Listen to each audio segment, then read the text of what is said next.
சாய்ராம் வணக்கம். பாருங்கள், இப்போ நம்ம வந்து ப்ரோட்டீன் பவுட்ரு வந்து எப்படி காய்ச்சறதுன்னு எல்லோரும் கேட்டுக்கிட்டு இருக்காங்க. இப்போ நம்ம வந்து ப்ரோட்டீன் பவுட்ரு தான் ரெடி பண்ண போகிறோம். எப்படி ரெடி பண்ணுறதுன்னு வணக்கம். பாருங்கள், இப்போ நம்ம ப்ரோட்டீன் பவுட்ரு ரெடி பண்ண போகிறோம். இந்த தண்ணி கொள்ள வருது இல்லைங்களா, இது வந்து என்னுடைய சகோதரி வந்து எனக்கு மலேசியாவிலேருந்து வாங்கி கொடுத்தாங்க. சரிங்களா, இது இது எப்படி, ஏன்னா பால் நான் வைக்கலை, ஏன்னா பால் தேவையில்லை. பால் வந்து தேவை, ஏன்னா இப்போ நம்ம நிறைய இடத்துல பால் கிடைக்காம இருக்கும். அதனால் பால் போடாமல் செஞ்சு காமிக்கிறேன் உங்களுக்கு. ப்ரோட்டீன் பவுட்ரு 40 வகை சிறுதானியங்களுக்கு வந்து உருவாக்கப்பட்டது. இது பாருங்கள்,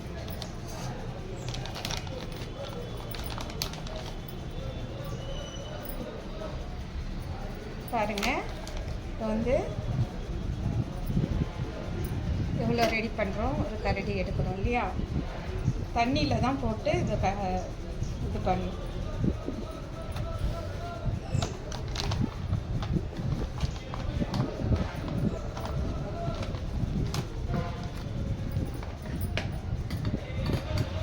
கையாலே வந்து கரைச்சிக்கலாம் கட்டி இல்லாமல்.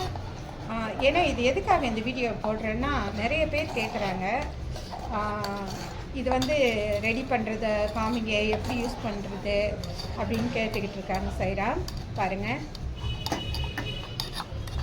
இது வந்து நம்ம கரண்டியால் இந்த மாதிரி கரைச்சிக்கணும். சரிங்களா, கையால் கூட நம்ம மெயினாக சொல்லப்போனால் நம்ம கேவுரு குழு, கம்மங்குழு இந்த மாதிரி காய்ச்சிரோம்ல, அந்த மாதிரி தான். இது வேறு ஒன்றும் கிடையாது. ரெண்டாவது இதுக்கு இது என்னது, சர்க்கரை தான் சர்க்கரை இல்லை நாட்டு சர்க்கரை இதை போட்டுக்கலாம். அப்படியே வாசம் கமன்னு இருக்கும். சைராம் சூப்பராக இருக்கும். இந்த மாதிரி ரெடி பண்ணும்போதே வந்து, ஏன்னா வறுத்து நம்ம செஞ்சது தானே, அதனால் வாசம் செம்மையாக இருக்கும். அவ்வளோ நல்லா இருக்கும். பாருங்களேன் எப்படி சூப்பராக இருக்குங்களா. கட்டி இல்லாமல் கரைச்சிக்கணும்.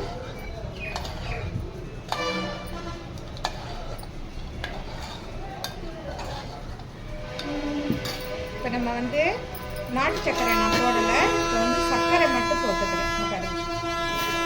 சுகர் இருந்தால், சுகர் உள்ளவங்க நம்ம சர்க்கரை தேவையில்லை.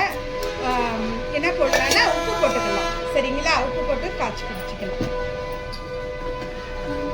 தண்ணி நல்லா காஞ்சிடுச்சு. சரிங்களா, இப்போ தண்ணி கொதிச்சதும் இப்போ நம்ம இது போடணும்.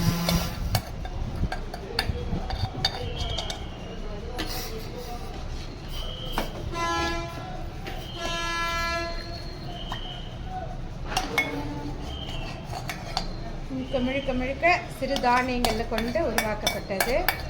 அவ்வளோ செம்ம ரிசல்ட்டு, சூப்பராக இருக்குது. மெயினாக இப்போ எங்கள் வீட்டில் உடம்பு சரியில்லை, ஜுரம் அடிக்குது, சாப்பிட பிடிக்கல அப்படின்னாலே நாங்கள் இதை தான் சாப்பிட்றோம், வேறு எதுவுமே கிடையாது. மெயினாக டீ காஃபிலாம் தேவையில்லை, இது சாப்பிட்டாலே போதும்.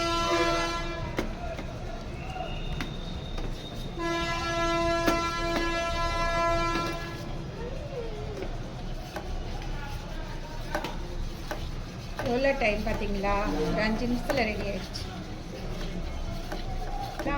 ஆனால் இது போடும்போது கிண்டிக்கிட்டே இருக்கணும். சரிங்களா, ஏன்னா கிண்டலைன்னா கட்டியாயிடும். பாருங்கள், இதுவே ரொம்ப கட்டியாயிடுச்சு. நம்ம இந்த மாதிரி அதிகமாக கட்டியாச்சுன்னா கொஞ்சம் தண்ணி ஊற்றிக்கலாம். அதுவும் உடம்புக்கு ரொம்ப ஹெல்த்தி, சூப்பராக இருக்கும்.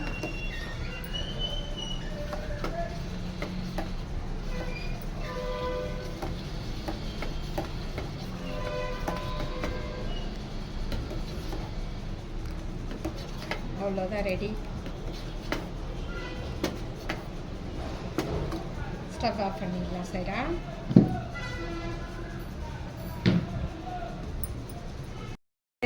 இப்போ காய்ச்சின ப்ரோட்டீன் பவுட்ரு பாருங்கள், இந்த கப்பில் ஊற்றுறோம்.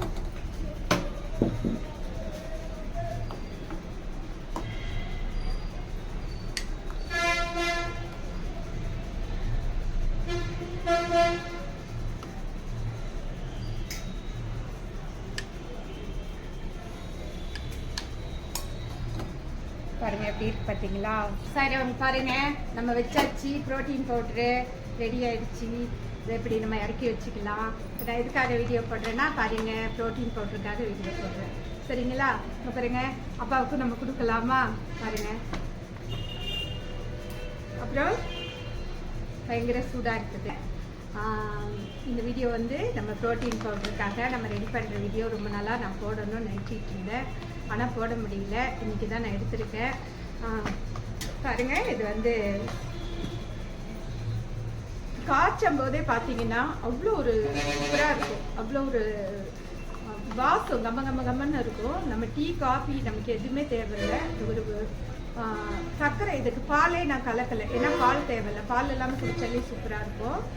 அந்த அளவுக்கு நல்ல ரிசல்ட்டு. உடம்புக்கு வந்து சோர்வை கொடுக்காது. ரெண்டாவது ரொம்ப வயசானவங்க இருக்கிறவங்கெல்லாம் டக்குன்னு காலையிலே சாப்பிட முடியாதவங்கெல்லாம் காஃபி டீ இதெல்லாம் உடம்புக்கு ரொம்ப ரொம்ப கெடுதல். அதனால கண்டிப்பாக பாருங்கள், இந்த ப்ரோட்டீன் பவுடர் வாங்கி சாப்பிடுங்க. சிறு தானியம் கொண்டு 40 வகை தானியங்கள், பாதாம், பிஸ்தா, முந்திரி, நிறைய வால்நட்டு, இது எல்லாமே போட்டு நம்ம ரெடி பண்ணியிருக்கோம். மெயினாக இப்போ எதுக்காக இந்த வீடியோ எடுக்கிறேன்னா, நிறைய பேர் கேட்குறாங்க, இது எப்படி காய்ச்சறது, எப்படி குடிக்கிறது, இப்போ எப்படி ரெடி பண்ணுறது, அப்படி தான் எல்லாருமே கேட்குறாங்க. அதுக்காக தான் நான் இந்த வீடியோ எடுத்திருக்கேன். முழுக்க நான் தெரியுறேன்னா என்னன்னு தெரியல, அதான் ஸ்டவ் தான் தெரியுது. பாருங்கள், இது எப்படி, ஏன்னா சூடாக இருக்குது, அதனால தான் நான் குடிக்காமல் இருக்கிறேன். பாருங்கள், சூப்பராக இருக்குது. இந்த கப்பில் நான் மலேசியாவிலேருந்து வாங்கிட்டு வந்தேன். நிறைய பொருள் வாங்கிட்டு வந்தேன் மலேசியாவிலேருந்து. அதுதான் இது. பாருங்கள், சூப்பராக இருக்குது, செம்மையாக இருக்குது. நான் எனக்காக சொல்லலை, எப்பயுமே சொல்ல போனால் நாங்கள் தயாரிக்கிற பொருள் நாங்களே சமைச்சு நாங்களே சாப்பிட்டு சூப்பராக இருக்குன்னா நீங்கள் என்ன சொல்லுவீங்க? சில பேர் உண்மை நினைப்பீங்க, சில பேர்